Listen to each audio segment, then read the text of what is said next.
ఈ మధ్య కాలంలో ఎండోక్రైన్ డిజార్డర్స్ ముఖ్యంగా థైరాయిడ్, డయాబెటీస్ వాటి ప్రివలెన్స్ పెరగడం వల్ల ఇలాంటి డబ్బాలు చాలామంది ఇళ్లలో చూస్తూ ఉంటారు. ఇదే థైరోనామ్ టాబ్లెట్స్ లేదా లెవోథైరాక్సిన్ టాబ్లెట్స్. ఇవి అందరిలో ఉన్నప్పటికీ కూడా దాదాపు సగం మందికి ఈ టాబ్లెట్ని కరెక్ట్గా ఎలా వాడాలో తెలియదు. ఈ థైరాయిడ్ టాబ్లెట్ వాడాలి అని అంటే ఎంటీ స్టమక్లో తీసుకోవాలి. ఈ టాబ్లెట్ తీసుకున్న తర్వాత 30 to 60 minutes వరకు, నియర్లీ ఒక 1 hour వరకు టీ, కాఫీ లాంటివి తీసుకోకూడదు. సాధారణంగా చాలామంది బ్రష్ చేసుకొని థైరాయిడ్ ట్యాబ్లెట్ వేసుకొని వెంటనే వెళ్ళి టీ తాగుతుంటారు. దీనివల్ల ట్యాబ్లెట్ పనిచేయనట్టే. Thyroid tablet plus tea is equal to no thyroid tablet. అది పని చేయదు. దీనివల్ల ఆ థైరాయిడ్ అన్నది కంట్రోల్లోకి రాదు. ఫ్రీక్వెంట్గా డోసెస్ అన్నవి ఎస్కలేట్ చేయాల్సి ఉంటుంది.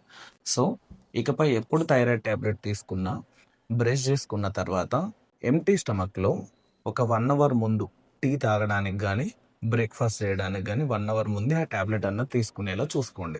నెక్స్ట్ ఇంపార్టెంట్ పాయింట్, ఈ ట్యాబ్లెట్ వాడుతున్నప్పుడు ఇయర్స్ టుగెదర్ సేమ్ ట్యాబ్లెట్ వాడుతూ ఉంటారు. రెగ్యులర్గా థైరాయిడ్ కంట్రోల్లో ఉందా లేదా అని చెక్ చేయించుకోవాలి. కొంతమంది కంట్రోల్కి వచ్చింది కదా అని ట్యాబ్లెట్ ఆపేస్తారు. అలా కాదు, ఆ ట్యాబ్లెట్ వాడుతుంటే థైరాయిడ్ కంట్రోల్లో ఉందని. సో ఆ ట్యాబ్లెట్ని కంటిన్యూ చేస్తూ రెగ్యులర్గా డాక్టర్ కన్సల్టేషన్స్ తీసుకునేలా చూసుకోండి.